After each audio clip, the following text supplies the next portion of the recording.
저희 같이 잠깐 새겨볼 말씀을 누가복음 11장 33절, 36절에 있는 말씀 제가 공부하겠습니다.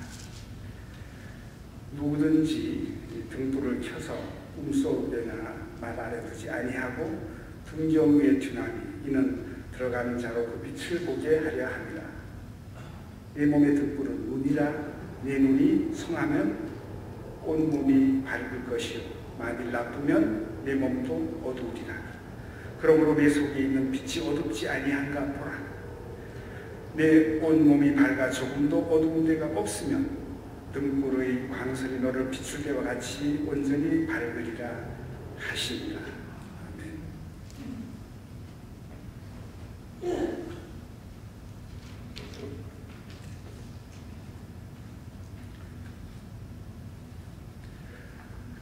독일에서 저희 수십 년을 살다가 은퇴하고 미국 덴버에 오게 된 이유 중에 하나는 실은 좋은 날씨입니다.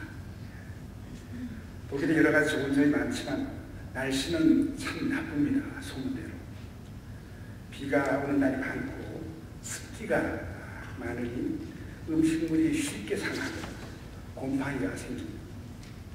봄에는 고사리가 많아서 좋지만 여름 한철에 햇볕 제대로 못 보고 늘 우중충한 회색 날씨로 보낸다면 정말 우울증이 생길 만합니다.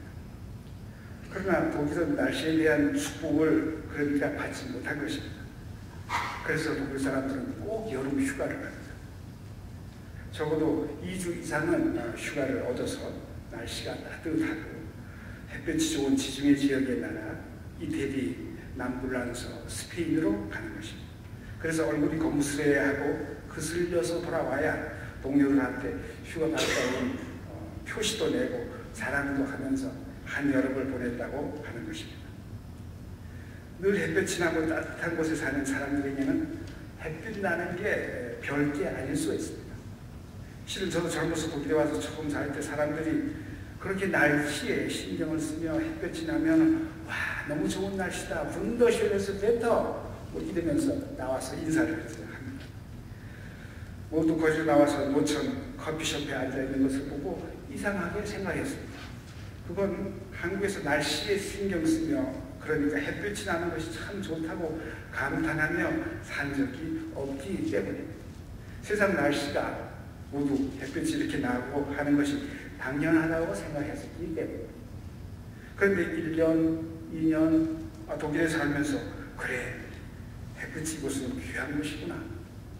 그리고 날씨가 좋다는 것은 당연한 것이 아니구나 하고 이해가 되고 새롭게 배우게 되었습니다. 그러면서 이곳 덴버에 사는 여러분들은 행복한 사람들입니다. 가끔 눈이 와서 오늘처럼 고생하는 날이 있습니다만 미국에서 1년에 햇볕 일수가 많은 도시 중에 하나가 덴버라고 합니다. 그리고 햇볕도 저 미국 남부 지역 달라스 같은 곳 여름에 100도가 넘는 불볕 더위도 아니고 적당히 따뜻해서 얼마나 좋은 곳입니까? 뜨거운 곳 사막 벌판 도시에 사는 미국 사람들은 덴버의 산과 아름다운 동경의 대상입니다. 더욱이 스키를 좋아하는 사람들에게는 제일 좋은 곳입니다. 이 모두가 자연 환경이 좋고 햇볕이 좋기 때문인 것입니다. 장모님이 모시는 한국방송 텔레비를 가끔 보면 건강에 관한 프로그램이 많이 나오는데 최근에 의사들 전문의들이 나와서 대담하는 것을 보았습니다. 그 중에 아주 중요한 것이 매일 햇볕을 쏘이는 것이 중요한 겁니다. 햇볕이 몸의 저항력을 키우고 비타민 D를 생성시킨다고 합니다.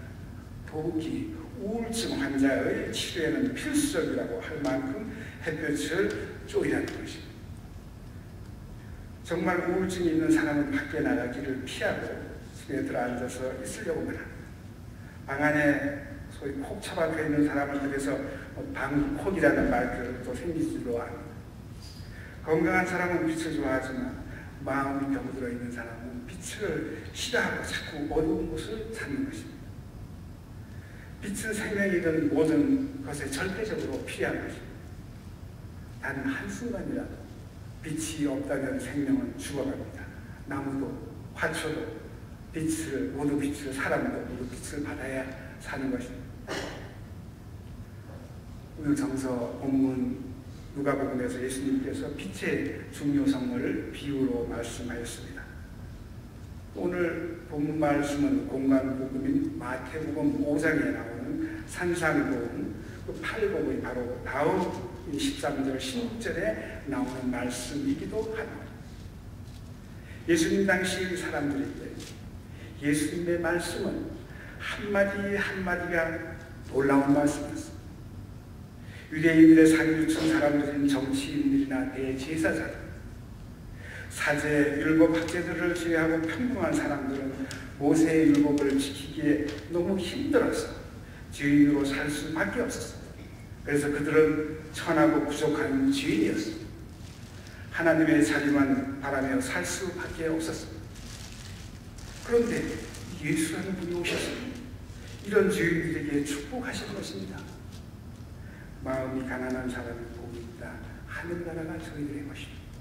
슬퍼하는 사람은 복이 있다. 하나님이 그들을 위로하십니다. 그리고 또 놀라운 말씀을 하시는 것입니다. 너희는 세상의 빛이다. 놀라운 말씀이요 사회를 뒤집는 혁명적인 말씀인 것입니다. 내가 누구인지를 예수라는 분이 오셔서 새롭게 말씀해 주시는 것입니다. 이 천한 사람을 세상의 빛이라니 충격적인 말이 아닙니다. 너희는 세상의 빛이다. 여기서 이 너희는 누구인가? 바로 이 말씀을 예수님은 오늘 본문에서 비유로 말씀하십니다. 33절에서 말씀하십니다. 누구든지 등불을 켜서 움속이나 말 아래 두지 아니하고 등경 위에 두나니 이는 들어가는 자로 그 빛을 보게 하려 합니다. 아주 당연하고 상식적인 말씀으로 어두운 방에 등불을 켜서 등경 위에 놓아두어서 집안에 들어오는 사람이 밝도록 한다는 것입니다.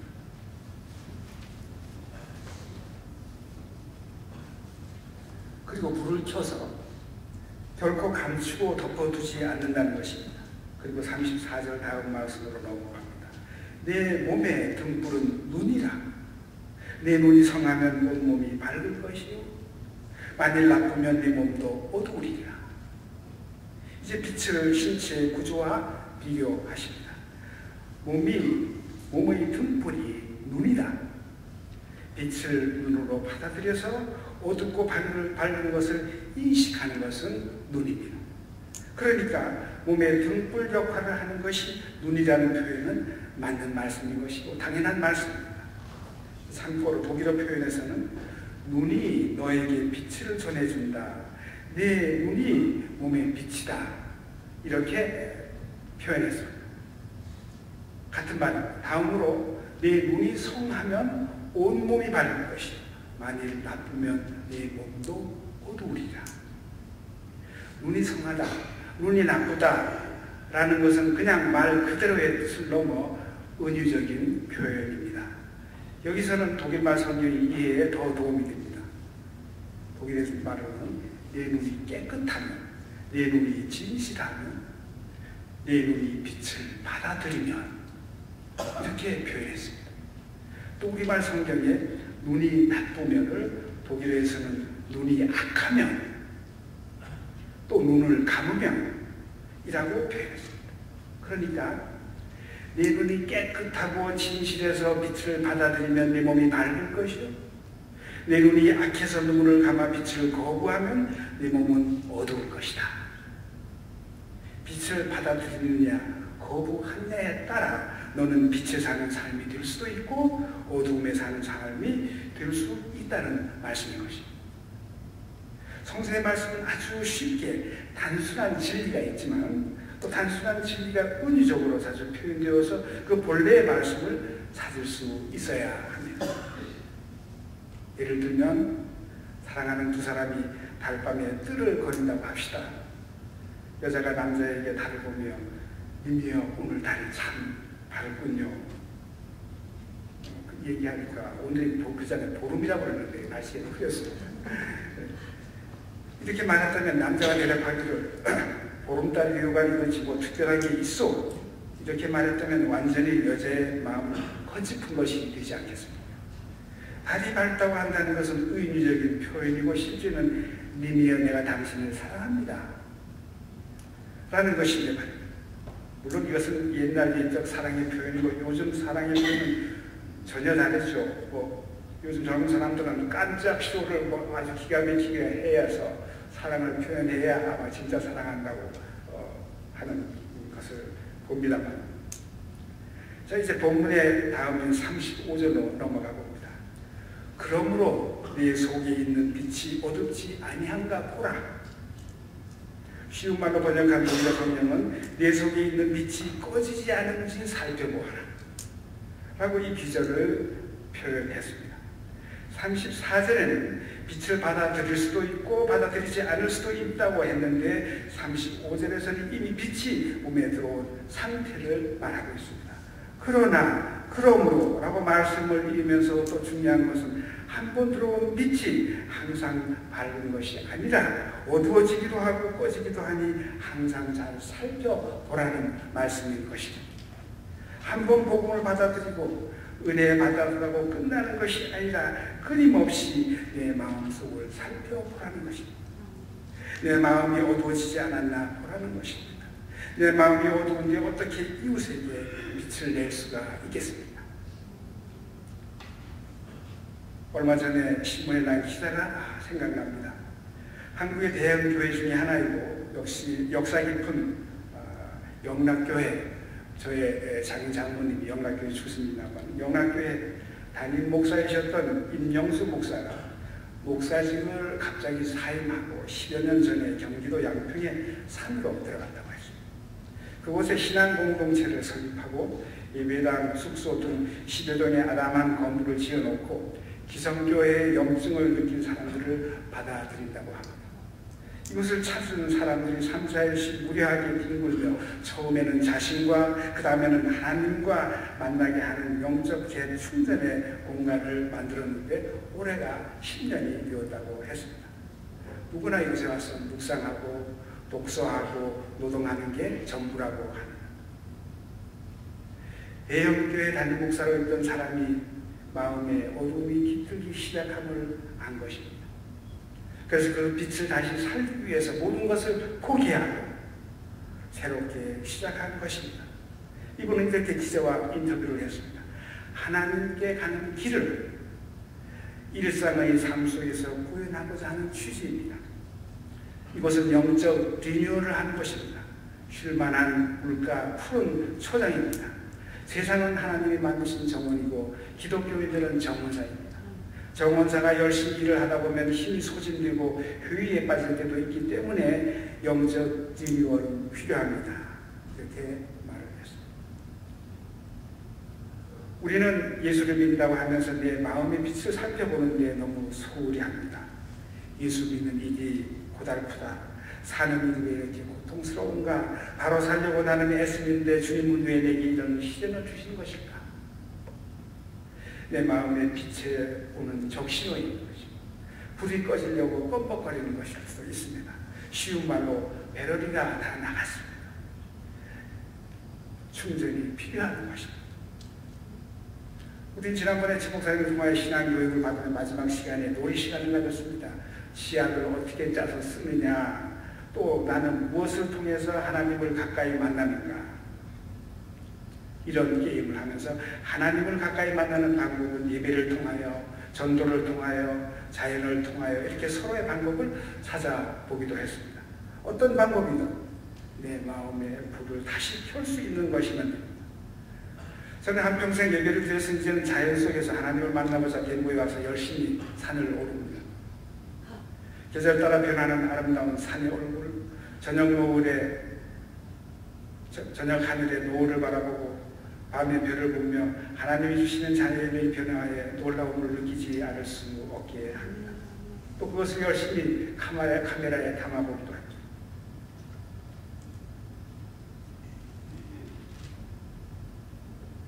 이렇게 35절은 네 속에 있는 빛이 꺼지지 않는지 살펴보아라 라고 우리에게 말씀하십니다. 고난수건을 맞아 우리가 한끼라도 금식하는 일, 또 기도하는 일, 또 명상하는 일, 모든 것은 결국 그리스도의 고난을 생각하며 이 마음의 빛을 보살피고 영적 리뉴얼하는 일인 것입니다. 내 스스로의 고통의 시간을 이길 수 있는 훈련도 되는 것입니다. 우리의 삶은 늘 밝고 아름다운 장미꽃길이 아니기 때문입니다. 우리는 지난주 예배 시간에 침묵으로 잠깐 기도하는 시간을 가졌습니다. 제가 살던 독일에서 저는 이렇게 침묵으로 기도하는 연습을 교우들과 많이 했습니다. 그래서 처음에는 5분, 10분, 나중에는 20분 정도의 침묵으로 명상하는 일도 거뜬하게 하게 되었습니다.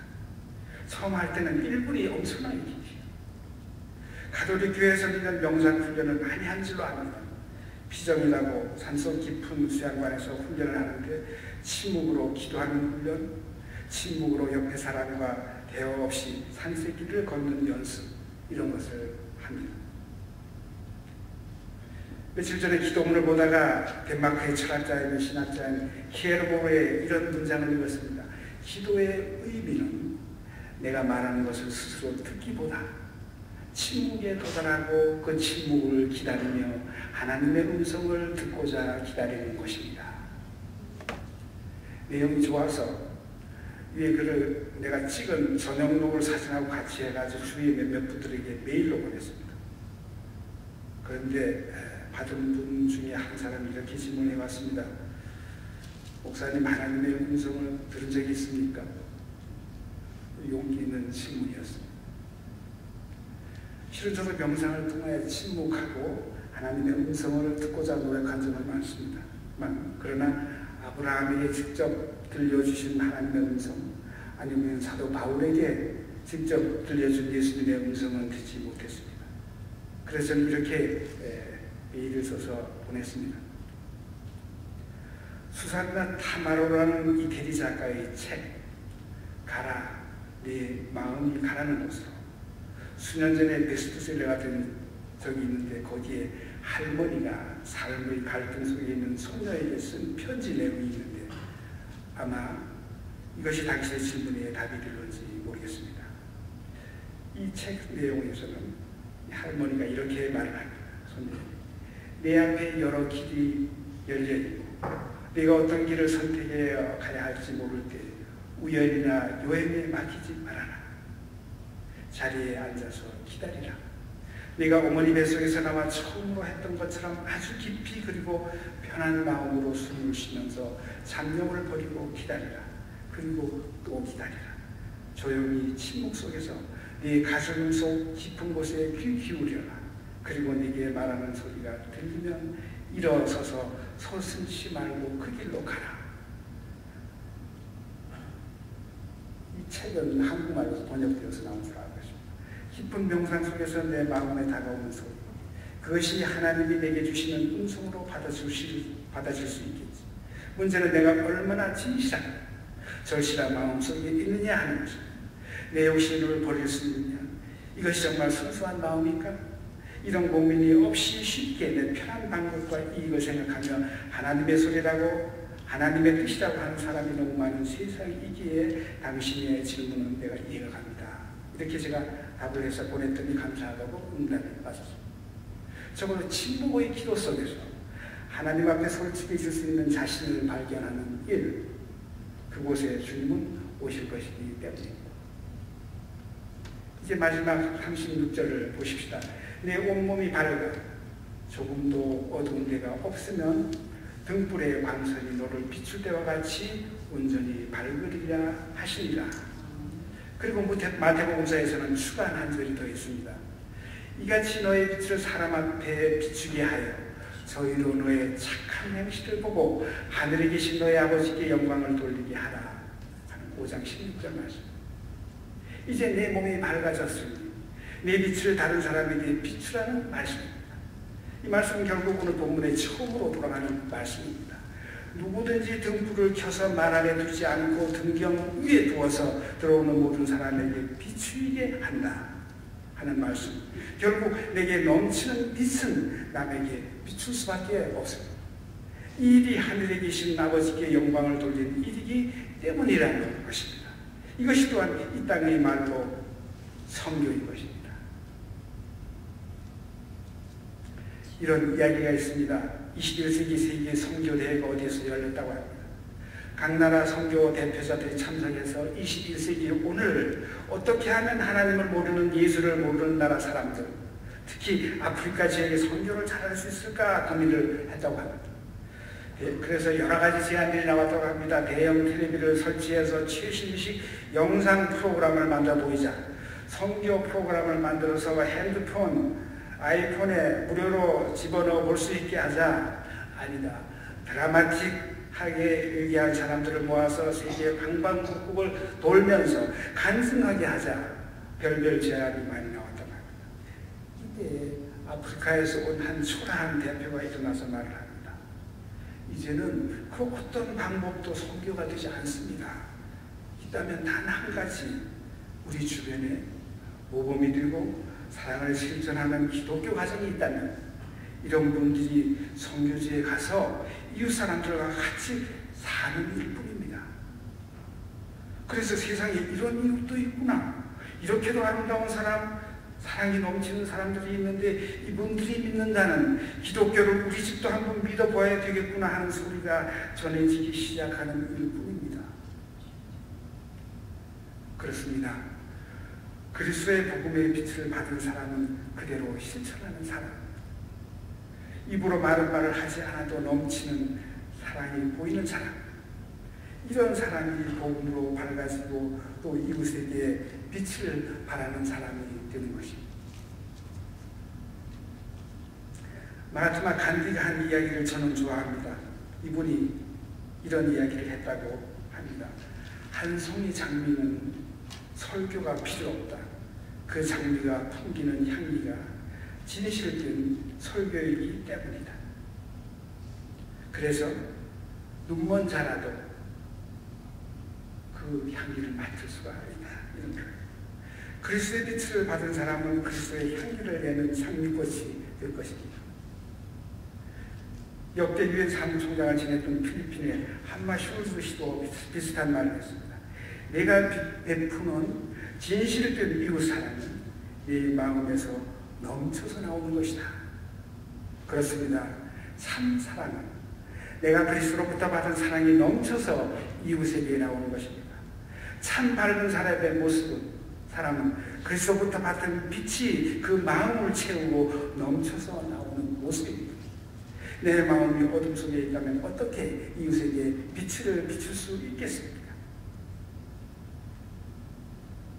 친지에게 생일 카드를 보내려고 문방구점에서 예쁜 카드 하나를 골랐습니다. 수채화의 아름다운 꽃이 그려진 것입니다. 그런데 그 안에 써있는 문구가 더 멋있었습니다. 제가 영어를 잘 모르지만 이 짤막한 것은 이해할 수가 있었어요.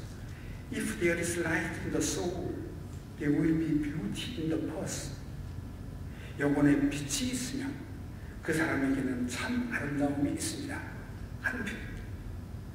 영혼에 빛이 있으면 참 아름다움, 얼마나 멋있는 이야기입니다.